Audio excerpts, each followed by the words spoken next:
This program is designed to provide general information with regards to the subject matters covered. This information is given with the understanding that neither the hosts, guests, sponsors, or station are engaged in rendering any specific and personal, medical, financial, legal, counseling, professional service, or any advice. You should seek the services of competent professionals before applying or trying any suggested ideas.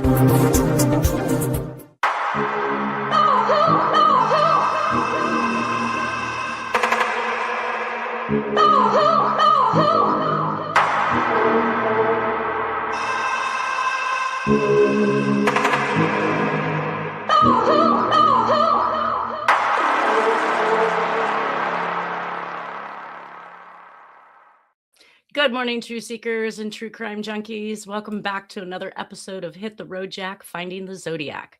I'd like to welcome to the show today Lindsay McBrayer. Good morning. Good morning. And Nolan Del Campo. Good morning, everybody. Good morning. All right. Well, I had some interesting conversations with some individuals this last week. Kind of played into, they didn't know it, last week's YouTube comment, which I have pulled back up because we briefly talked about it a little bit, and it was an individual discussing the Iron Dome, if you remember that one, Nolan, and he indicated that he wasn't sure what Israel had on the U.S., and he alluded to World War II being one of those founding events, which I pretty much concurred with based on what I've learned so far through the research of our history. So I reached out to a friend, and I was having a conversation with her. She was sending me back and forth some videos, and she also has the same feelings that Nolan has in regards to this whole Israel-Iran thing, which is interesting. It's not a thing I didn't know. It was just that there were things I was not aware of, and she had mentioned the word Zionist. Are both of you familiar with this word? Yes. Yes.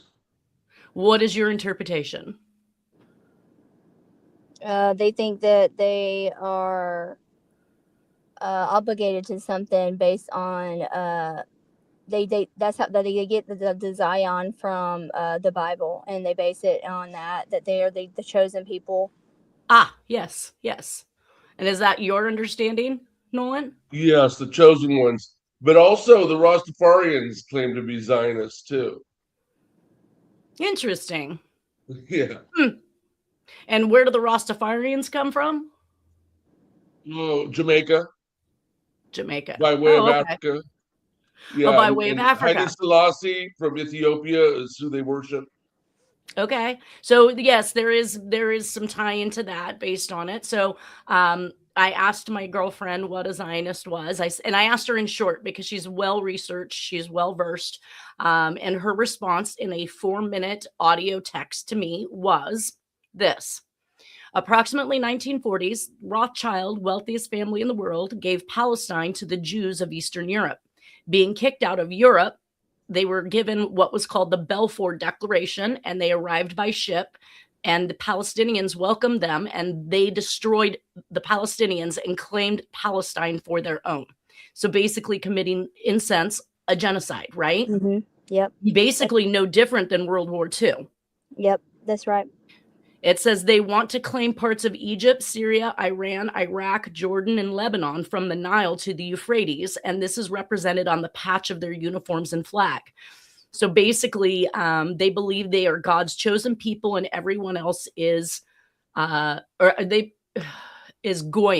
is what they call it, which means slaughter or nothing, less than animals for them to use, abuse, and destroy at will. It's a form of supremacy, not based on race, but on religious beliefs. They're anti-Christian and anti-Islamic, anti-everything else but them. Not all Jews believe this way, but there are enough of them in Israel that do. It is the nation of Israel's policies, their Zionist policies, and it is why they have committed genocide with impunity in Palestine, and why they have, through propaganda and brainwashing, gotten the Christian nationals behind them, so they are called Zionist Christians, who think that what is happening is bringing about the second coming, and these people believe this is going to speed up the second coming of Christ, so they back the Zionists. And so we have Christian Zionists now. Yep. Her further response is, God does not act on stupid humans' dadgum timeline. I love her curse words. Dadgum. The Bible is very clear about you're never going to know when he's coming back if he decides to even bother with those dadgum people. I mean, geez Louise, I don't know why God does bother with them. It's disgusting, this whole world.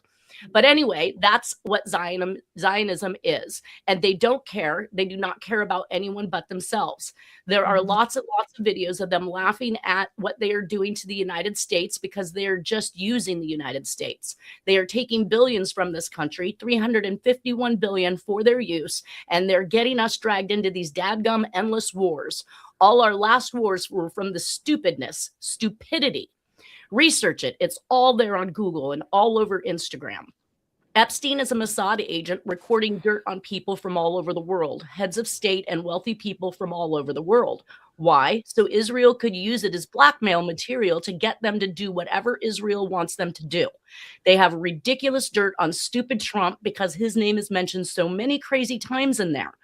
And this is my input, makes sense how he appeared out of nowhere with ridiculous wealth. We probably paid for this treasonous act, but it's sickening that our elite would take part, or that democratic government would withhold benefits from Americans and cause a shutdown of our government unless we agreed to fund the foreign interests, which no doubt included Israel. She goes on to say, I think I sent the video where Trump is screaming no more Epstein files are to be released because if it comes out, he's going to take us to war. He'll do whatever. And if he goes down, he's taking everyone down with him. And this was a video I watched on Instagram. But the way I perceived it was he was stating Marjorie Green Taylor or whatever her name was, that can take us to war. But if he goes down, he's taking everyone down. And I think he means them, not necessarily us. So his threat is he is now counteracting that info bomb. And that's what I figured Zodiac was, an info bomb. He never had a bomb that he was going to set forth, but he had enough information that it protected him in a sense where he wasn't taken out because they didn't know where this information was. So to me, it seems like we're playing that same game here. I believe so. Yeah, she says, all right, love you. Take care. Be careful with this mess because just be careful. All right, bye. She also believes that the 9/11 was another way that they goaded the U.S. into war in Iraq. So she believes that Israel is also part of this. But we definitely helped. And this is my words again. We definitely helped trade it, let them get away with it, and cover it up just like the Epstein files. I have seen videos of Israel officials talking about getting info on every American, our social media, medical records, buying habits, you name it, in order to charge us with a crime so that our rights are taken away, especially if we speak out about them. This is very disturbing in such a way that I can't begin to comprehend. A planned operation for Israel to force people into their war agenda. I'm starting to believe that the 2008 crash of our real estate market that bankrupted and made homeless many Americans was likely another agenda that Epstein was paid to do. Remember the ADL crisis of KKK and the mob. They create these kinds of scenarios. So, and I can hardly believe the things that I'm seeing on these videos. And some of them is talking about adrenal blood and the possibility of our foods tainted with human cells or flesh. But that's what's going around on Instagram. And Epstein seemed to be implicated in that as well as many big corporations and industries. If they've achieved such things, it took a lot of powerful people to make it real. Now, I see who John Ramsey might have upset in light of his father creating a runway for Fox Island, a pedophile island. Many of the same people named in this presentation can be tied back to Epstein in one way or another. They have more on Trump than we can possibly imagine, and this was the ploy and how he made it back into office. This was their agenda. This whole Iran thing, everybody kept asking, how did he make it back into office? How did he make it back into office? Well, everything's a pawn. Everything's a play. I see Trump as someone they could force into war based and now what they did, or now what did they I'm asking now, what did they have on Bush to force him into the Iraq war? Oh, that went all the way back to his father.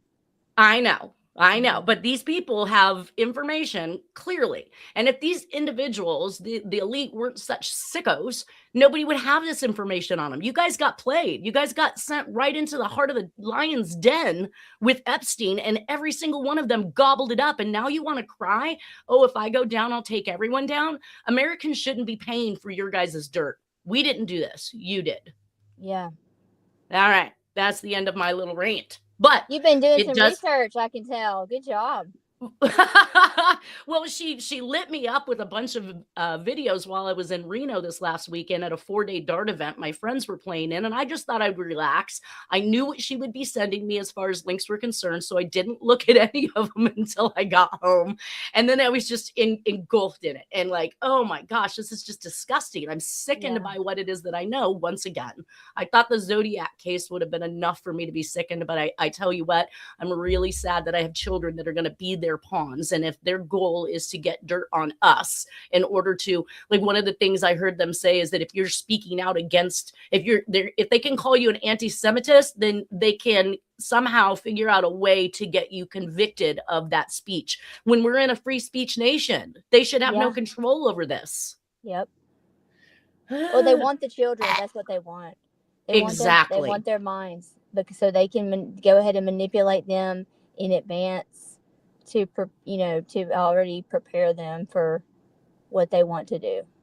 Well, the second coming isn't coming now. What's coming is maybe a World War III that you guys perpetrated. I mean, you guys are they are the vampires of death and destruction. Period. Yep. Mm-hmm. Yeah. Well, I think there is a real hell, and we're living in it.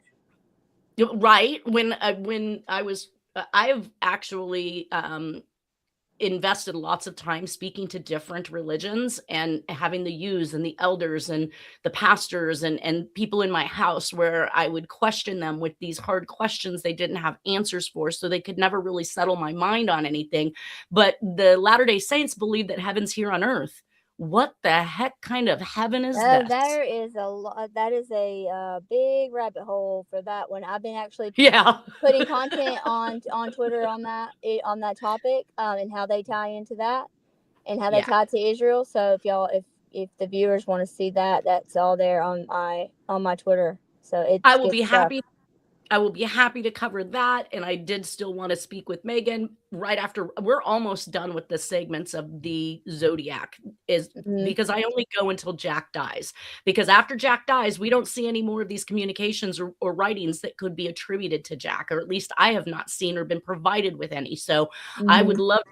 We're in 2001 right now, make it to 2006, and then it's a free-for-all after that. I have many, many episodes that I've already paid for, and we can pick up on all of those, the Black Dahlia, Megan Walsh, interesting and more, insight to the study of adrenal blood, which, you guys, if you've not heard of this was my first time, where you literally scare the living crap out of a child so bad that it causes adrenaline to flush their system, and then they bleed them out. And then what they do with the body at the end is, this is what's running around on the internet. I don't know if it's true, but what they do with the body is grind it up into meat that becomes sausage, hamburger, and there are fetal stem cells and flesh and things like that in our processed packaged foods, which may very well explain why so many people are sick these days in America from the food that we're eating. So I'm going to be doing some heavy. It's true. I found that the same thing out in 2016. So. All right. Well, then we'll have some more things to talk about. We left off last week at where Dennis was about to give Jack a call because SFPD, the FBI, nobody seems to be moving on the evidence that Dennis is supplying. So he really is chomping at the bit. He can't wait to ask Jack himself. He decides to pick up the phone because nobody's moving on the information that's being given. And he begins recording conversations between him and Jack. Now, we're going to do kind of like a posthumous reading of this recording. Nolan is going to play Jack. I am going to play Dennis. Keep in mind, this is not something we rehearse, so if we mess it up a little bit, give us a little leeway. I barely got the script over to him this morning, so we're going to, and actually what you're seeing on my screen right now is the actual conversation that Dennis recorded. I've listened to these recordings and I know that what he's saying in this book is true. So what you're seeing here, you can see that Dennis has written about it. And I just merely transcribed that into a way that I could read it easier with Nolan and I. So 2001, Jack is aware that the FBI is looking into him due to Dennis about the Zodiac case. I believe this was Jack's way of giving them some busy work. Jack told Denny that he would go to the FBI and clear his name, but instead he perpetrated yet another crime that would take the attention off him. So if you didn't understand that, Jack and Denny being the biological son of Jack, Jack told Denny he would go to the FBI and clear his name, but he didn't. And I think that the perpetration of the 9/11 events was one of the ways that he gave the cops more busy work. And we're going to be hopping into that once we're done here. So the 2001 records, a recording of conversations between him and Jack. I'm going to play Dennis, of course. And so Dennis picks up the phone. He calls. Jack answers. And Dennis says, "Hello, Jack. What is going on?" Just sitting here thinking about how the hell I can get to the Bitterroot Mountains. I know the feeling of not having a vehicle. Well, I was calling you because I wanted to talk to you about something, but I wanted to let you know that it would stay just between you and I. Well, here I am. Well, I think I discovered something very interesting, and I think you know what I'm talking about, don't you? Yeah, I think I do. Jack, I will say this much. You have become the most interesting person I have ever met. I won't hold any of it against you. I'm probably the only one that understands.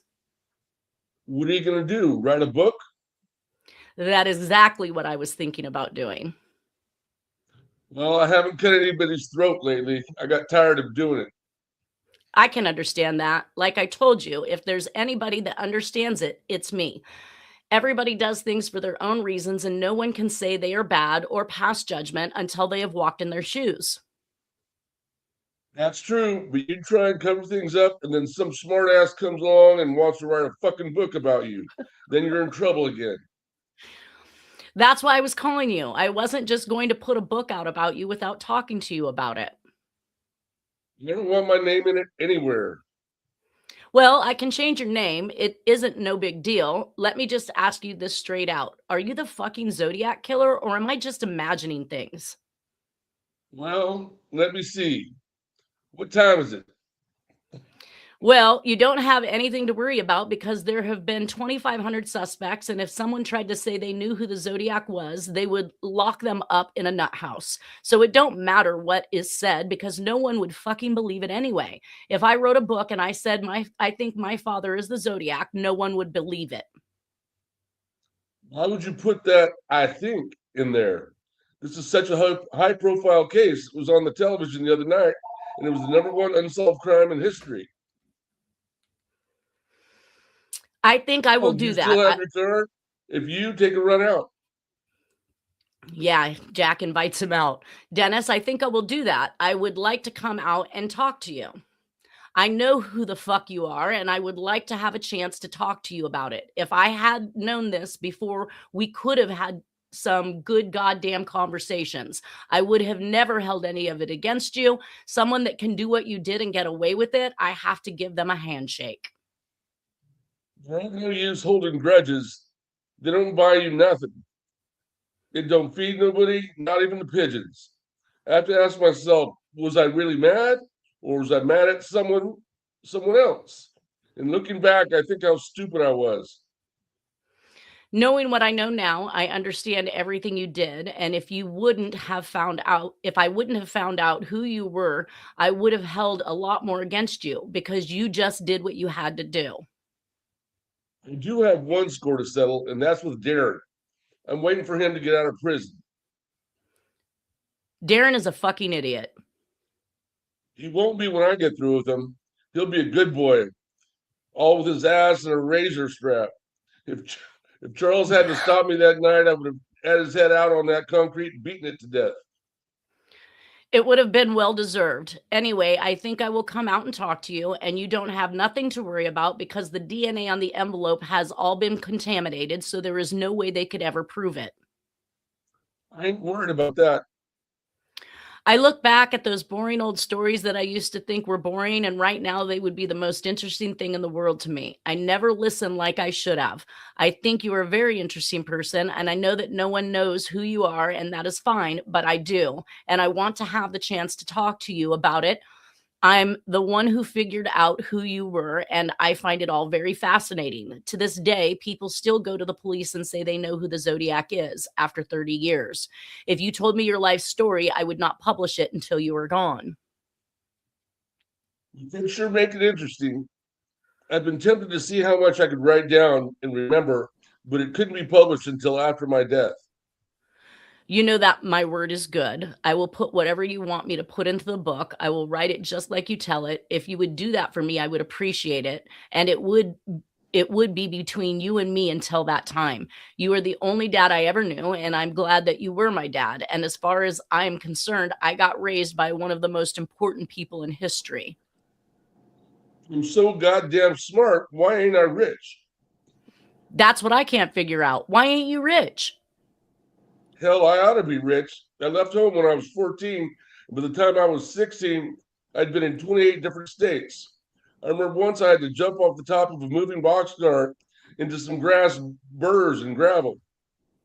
That sounds like it would have hurt. I know you've had a very interesting life, and I know a lot of it, but I didn't listen as close as I should have. If I come and talk to you now, those stories I used to think were boring would be the most fascinating thing in the world to me right now.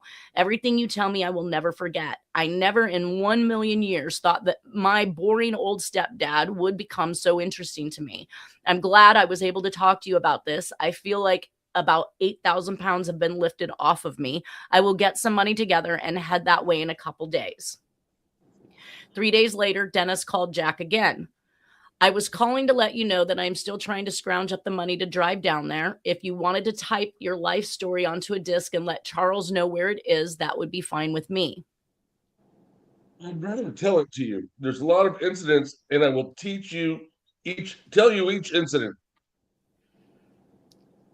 Huh. I can tell them easier than I can write them. This is the way we'll have to go. You missed, there are a lot of them I've forgotten. You missed. Okay, my bad. There are a lot of them I've forgotten, but I recall them as I speak. I can tell them easier than I can write them. This is the way we will have to go. However you feel the most comfortable. I understand that this is a situation that you just can't bring up to anyone. Well, the thing of it is, I can trust you. Feel like I can. So I feel I can tell you anything. If you wanted to just drop the whole thing, that would be all right. I just wanted to know for myself, and I'm satisfied. I will tell it to you, and you can take notes, and you can keep the notes and do what you want with them. Well, it depends on what you're going to do with them and when. We're going to have some agreements on that. Absolutely. I think it would be a better book of fiction. I think it would go over better that way, and the laws would be broken. And it could be published at any time. There will be places you will want to put a little butter on it. There will be places you want to take a little salt off. We could make it fiction, but I don't think that there would be anything to worry about if it was nonfiction, because there's been too many people over the years that have come forth and said that they know who the fucking Zodiac Killer is. The police don't even want to hear another theory about Zodiac's identity. They're tired of it. There has never been a case in history that has had so many suspects, as well as people saying they know who the Zodiac is. I don't think you could walk in and turn yourself in even if you wanted to. They might lock you up in a mental hospital, but they would not believe you were Zodiac. Most of the things I'm recalling, they are really not interested in prosecution. They just assume it don't ever come up, but they know it exists, that it's law, and they have to have a prosecution. These things I'm talking about, they would rather it just stayed out of their sight, because most of it is years ago. I guess it made them look so bad that they would rather just forget about it. I would, however, like to have something that I could prove whom you were after you are gone. After it is written as fiction, and then after I'm gone, you can make it nonfiction. Most of the things I could not deny because they have no proof. I'm not too worried about it, but it's what the people I know would think if it was a known fact that it was me. You could tell me how the codes work. That would be interesting. We will discuss that. Some of the mean stuff happened before I went into the Navy in 46. You don't have to worry about freaking me out. Hell, it doesn't bother me. I just call it population control. It isn't no different than when people go to war. There are one or two of the situations that was not my fault, but I was responsible. That's a funny way to put it. I thought that being sent to Japan might have been one of the reasons for killing. I was killing before I went to Japan. When I was growing up as a young child, I was a loner and I was a hunter. Spent a lot of time by myself. I lived in caves. It was a hell of a life. Well, the main thing is you managed to stay free this whole time. That much is true. All right. So some of the things that I'm taking from that conversation, obviously, the responses from Jack as far as let me see what time it is. That's a very odd response. And I say odd if you're not the Zodiac, right? Mm-hmm. Mm-hmm. Or you must be well versed in the Zodiac's happenings to even know that time was a projected idea or theory about those cases. So for me, that was kind of a home run hit, I guess, if you will. I think there was more in a larger sense of what time, as far as what time in history, what time in his life, how close to death is he, things like that. Well, so what time is it? Time is a foundation of the Zodiac killings, the watches, the broken watches, the time set on the broken watches. So I just another clue. Just another cryptic, and not even so much cryptic. It is the perfect answer without saying, yes, I'm the Zodiac, if somebody was going to answer with an affirmative. Mm-hmm. And then we see Dennis do the pullback, right? I don't have to do this if you don't want. And he's like, oh, no, hold on. This is the kind of mentality that I would anticipate from the Zodiac, not the Arthur Lee Allen dying with a typewritten letter in his hand stating I'm not the Zodiac. I would have thought that if Arthur Lee Allen was the Zodiac, if he was, and we know he's not, if he was, he would have blasted all his events in that letter and said, ha, I gotcha. Yeah, literally. I mean, that's something the Zodiac would say. 100%. You didn't catch me and I lived out my life. Ha ha, on you. Yep. The irony of that whole entire thing. Anyways, Dennis then makes this trip up to visit Jack. And when he gets there, he finds Jack holding a bottle of Jack Daniels. Here it is. I'm already starting it as if I know what my next slide is. So this phone call conversation preempted a visit to Jack in Washington, I believe, whereupon Dennis's arrival, he is met with a bottle of Jack Daniels and a knife. Jack, after hearing from Dennis that no one believed him that Jack was the Zodiac, said he was glad he didn't have to kill Dennis, and he gave him the whereabouts of the evidence stored in the Arizona shed to help Dennis get the attention of law enforcement. So we start to see the things that are coming about, that Dennis is starting to drop off. We talked about this one, but here's an actual excerpt of the turning over of the Eaton bond paper. The Eaton bond paper was used in the Zodiac crimes. It was the paper that many of the communications were written on. And it says here that one set of the evidence was given two sheets of Eaton bond paper turned in by recovered by reporting party in a shed in Flagstaff, Arizona in April of 2001. And that's the beginning of Dennis piecemealing evidence out to different agencies to see who is going to take this case seriously. Mm-hmm. The shed in Arizona is where most of the paperwork I have paper trailed and chronologically ordered Jack's life. And again, I cannot repeat this enough. The items that Jack kept were very odd in the fact that he didn't keep everything. He didn't keep every single phone bill. He didn't keep every single piece of mail that was meant to him, just certain and particular ones that literally, when linked together, establishes his proximity to many of these crimes that we talk about. Yeah. It had the metal green ammo box with the dried up Pilot razor felt tip pen that we turned over to the FBI. That pen could have been tested against the ink on the letters had any of them still been available. To my knowledge, and based on what Dennis has said, those letters have all gone missing.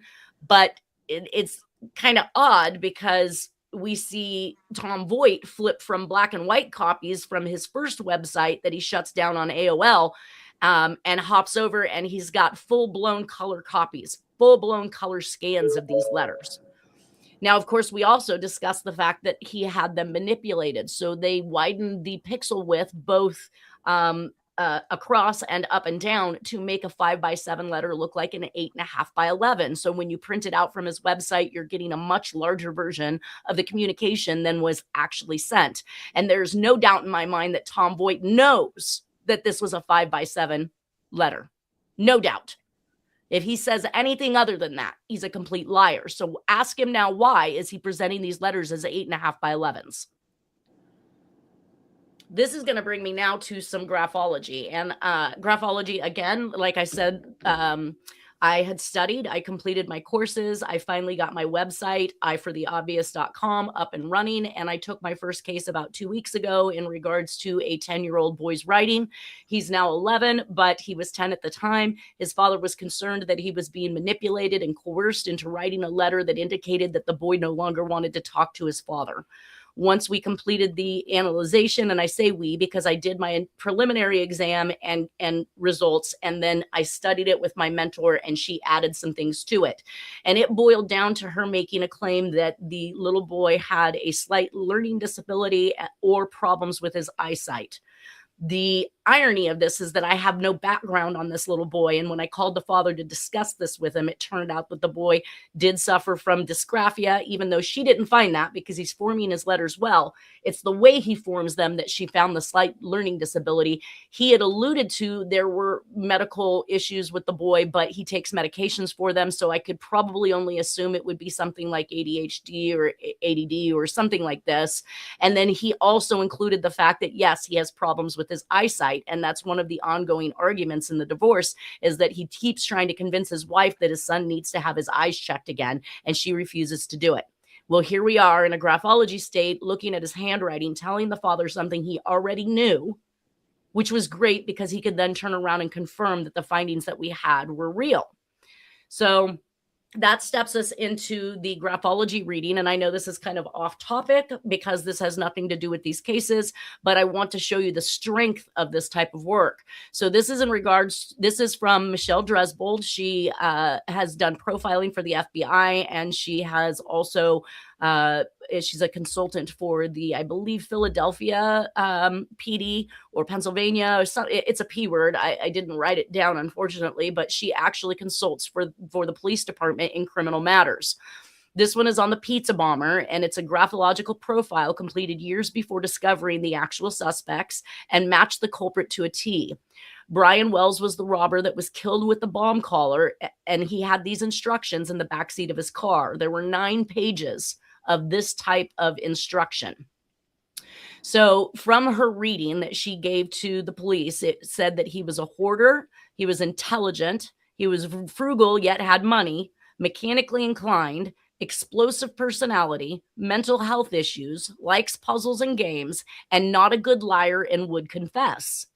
Now, the players in this was William Rothstein. He was ultimately found to be the author of this letter. He was very much a hoarder. As if you can look up the Pizza Bomber documentary, and you will find that everything that I just said, 1 through 8, absolutely 100% identifies William Rothstein. Marjorie Deal Armstrong was the ringleader of this entire thing. There was a Floyd Stockton involved, and Keith Barnes. He was actually hired to kill Armstrong's father. So this is how it all started out. She was supposed to have her father killed so she could collect money because she wanted money. That failed, so they devised this whole pizza bomber thing. And James Roden was also Armstrong's boyfriend, who was murdered by Armstrong and then had Rothstein put it in his freezer in his basement. Now, when the police show up and finally figure out that there's a possibility that because he's in the area where something occurred that linked, and they wanted to speak to him, he started spilling things like, well, this has nothing to do with Brian Wells. Nobody asked him that. Mm-hmm. And then he basically told on himself and says, I've got a body in the freezer, but I didn't kill it. I just helped to hide it. So that whole not a good liar and would confess thing was true to a T. The FBI, you guys, told her nothing could be determined from this handwriting because it was so manipulated, it wasn't natural. Nope. Sorry, guys. Even if you're manipulating your handwriting, there are going to be telltale signs of personality and behavioral issues in that handwriting that we can discover. So even if it looks like, she said when she saw this, it looked like the instructions to a game. You know how you pull out the Monopoly instructions? That's what this crossed her as. So very interesting take on it. That brings us to her reading of the anthrax letters. Some of the questions that she, in graphology, I think, or profiling, I think it is the same as forensics. We give ourselves theories and we see if those theories work out. And if they do, then we try to confirm them or find them false. In either way, we're asking ourselves a question and we're trying to come up with that answer. So some of the questions that she had for this, and the note she has on here, it says, "This is next. Take penicillin now. Death to America. Death to Israel." Interesting that this happens to be coming at the same time that I'm being told that Israel likely had something to do with the 9/11 events, forcing us into war with Iraq. I was floored that it felt, that it fell in time like that. So it says, is this writer isolated, social, outgoing, shy, or attention-seeking? Is writer male or female? Educated or not educated? Military or not a military background? Bonus, is there a secret code embedded in the text? This all screams Zodiac. Every single one of these questions, I mean, obviously, other than male or female, screams Zodiac. We've all questioned whether or not he was isolated, social, outgoing, shy, attention-seeking. I think attention-seeking. That's where I fall. Definitely male, because at that time, there weren't a whole lot of female serial killers out there. Educated for sure, but trying to pretend like he's not educated. Military has always been a given. So yes, we believed military. And secret code? Yeah, secret codes.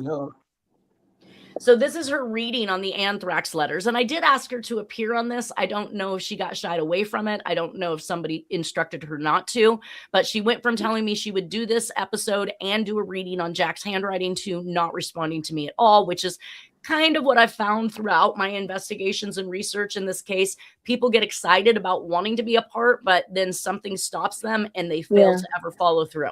Yeah. You've experienced that as well? Yeah. Or they pop up, they give you something anonymous and then leave you in the dust like you're supposed to figure out what it means. Exactly. Those are the ones that I can't stand.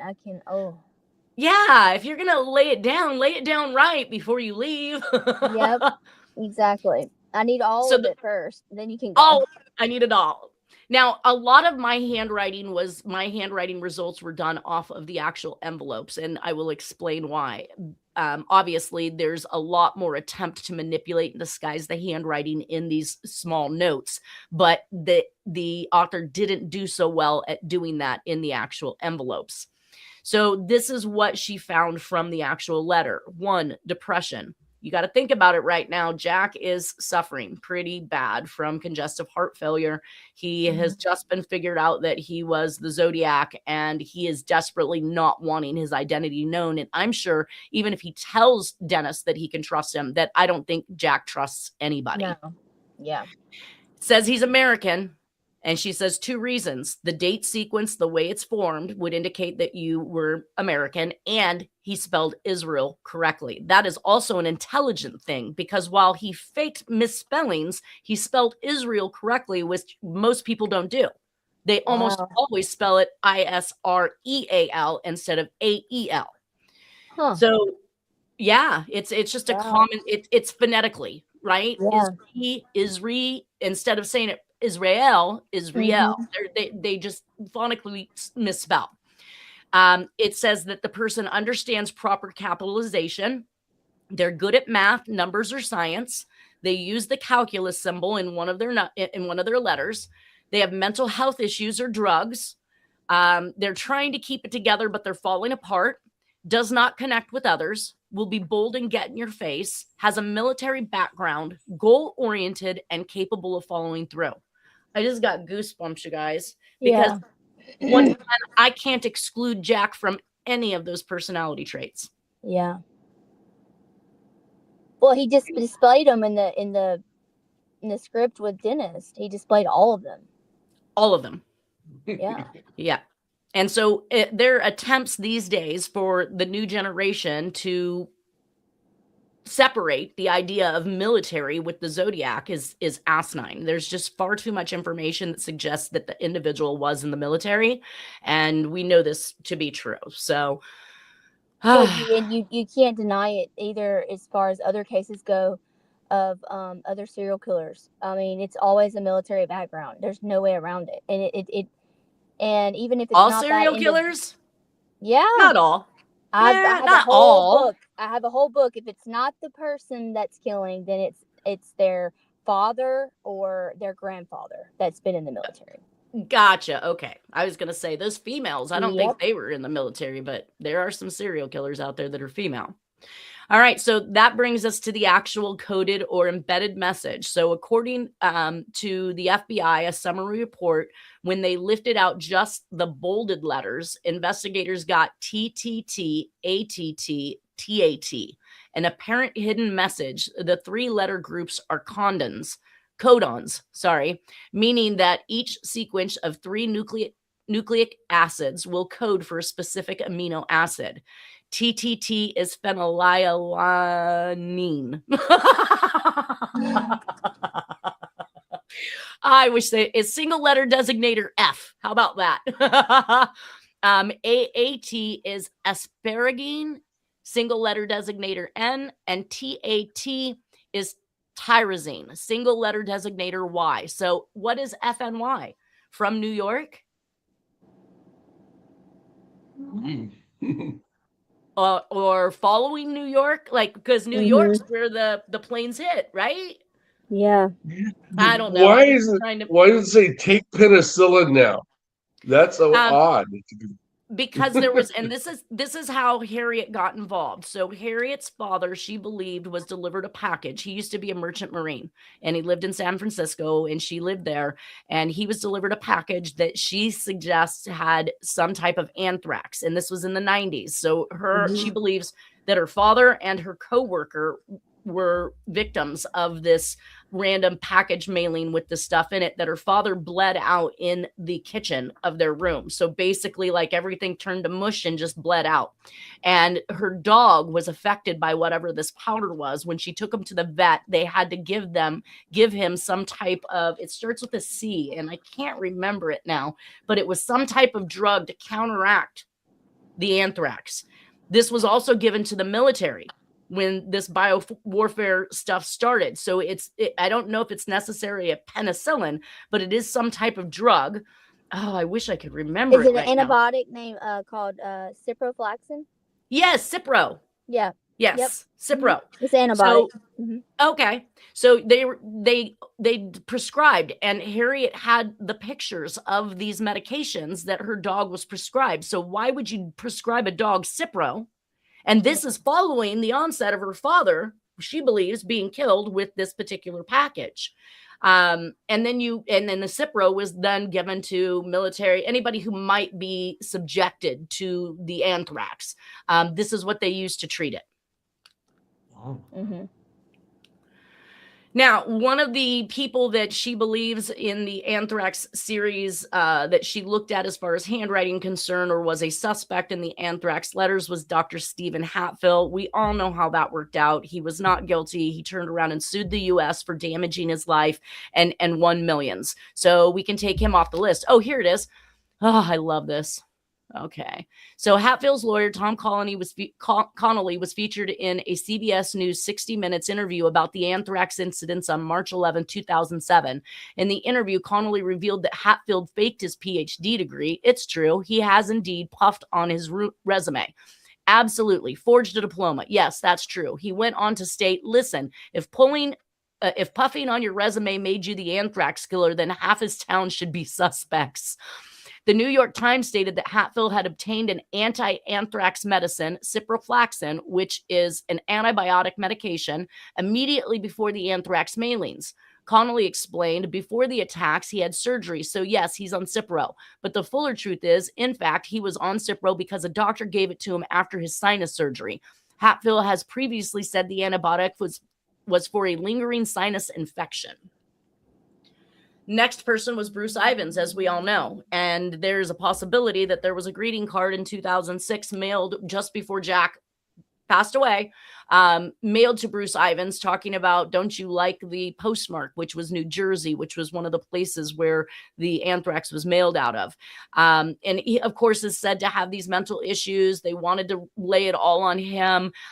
He knew that he was under investigation, and we see what this country will do to people. If they want to put you down, they will put you down. And he took his own life. So yeah, I don't necessarily believe, and I'm not seeing his handwriting to tell the difference, but I do not believe that Bruce Ivins was anything more than a patsy. Yeah. Yeah, there's been investigations with PBS and the Sacramento Bee that have basically cleared Ivins. Well, when I want to say that it was roughly before I decided to take a break from this entire presentation, we'd received a message from Chris Hopkins stating that they were going to close the Zodiac case on Jack Terrence. We were patiently waiting. About a week later, there was a press release in which case the FBI came out and said that Bruce Ivins was in fact the anthrax mailer and that they were closing the case. I lost my shiznizle. Of course, they blame it on a dead guy. That's like one of their tricks. That's one of it's their go-to, 100%. Yeah. I knew I had already done the anthrax letters, and I already knew that they were written by the Zodiac Killer, which Bruce Ivins could not possibly have been. So here I'm losing my stuff, but a week later to the date, on February 26th, the Congress came out and did a press release that lasted about 20 seconds long, and they said, we are not closing this case on Bruce Ivins. The MO doesn't match. The handwriting doesn't match. You have no evidence to support this. And they shut the FBI down from closing this case. Best thing the Congress has ever done. I then proceeded to email my results of the handwriting to more than 40 people on the Amerithrax committee. Some went through, some did not, but I did my best. I did not receive one single response. I believe it. And that brings us to the 9/11 anthrax letters. So I think before we climb into these, because we just have a couple minutes left, this would be a great place to segue, stop, and talk about anything that is on your guys' minds for the next couple minutes. Well, you mentioned in the beginning the Zionist Christians, and that is what's taking over Charlie Kirk's whole organization. With the TPSA faith, and Erica Kirk is implementing into high schools now different chapters of this ideology, and it's just sickening, and it needs to stop. And you know, it's nothing that Charlie specifically said that I can find a video of him stating that that's what he wanted, and she's always saying, oh well, this is what he wanted, you know, blah blah blah. And no, she wanted us to believe. She wants us to believe that we should all fear the coming of the end of the world. I don't know what she's implementing in the children's heads, but I mean, they're getting their information. They're giving them forms to fill out that literally have all the HIPAA information on it. That they are, you know, when they attend any event, they take all of this. It's like a long form. Like it looks like a form that you would fill out at your doctor's office. And that's so ridiculous, and that's against the law. We have laws that prevent that, but we know. If they give the information to them and they sign it, then I mean, technically, I guess that's how they're getting away with it legally. Oh my God, that is scary. If they're infiltrating public schools, that's almost a violation of church and state. Well, the school is accepting it, and the state is accepting them. So the first state that did that just accepted them and then turned around and decided not to do it was Kentucky. Well, Kirk's main audience were college students, right? He wasn't talking to any high school kids. Exactly, but now she's implementing it in high schools. Wow. Well, if there's a coming to the end of this world, it is not simply because God is coming back to take the world back. It is because the vampires of death and destruction intend on ruling, controlling, taking over, and destroying anybody who they can't. That's it. Mm-hmm. Well, and she's evil. I mean, I don't know. Like I said, they're coming after the children, and we have to stand up for them because no one else is going to do it. You know, if it takes 250,000 signatures to put something on the ballot, then why can't we start running some type of propaganda that allows us to get the signatures that are required to stop this foreign funding, to stop protecting anybody who has committed genocide? One of the things that we spoke about this last week was the United Nations. Israel has never been sanctioned, not once, for anything that they have done, committing genocide, cruelty, blowing up children. Why? Are the people in the UN also affected by Epstein files? So you got to ask that bigger question. Why is it that these people are getting this preferential treatment when they've shown nothing but dastardly behavior towards American and the human race? Yep. That's right. Respect to the Islamic and Arab worlds. Oh gosh, you guys, that puts us at the end. We will pick this up next week. We'll come back. I thank you for your thoughts. Everybody have a wonderful weekend. Stay safe out there. And as I was told, be careful. Yep, we will. Peace, you guys. All right, see ya. Bye.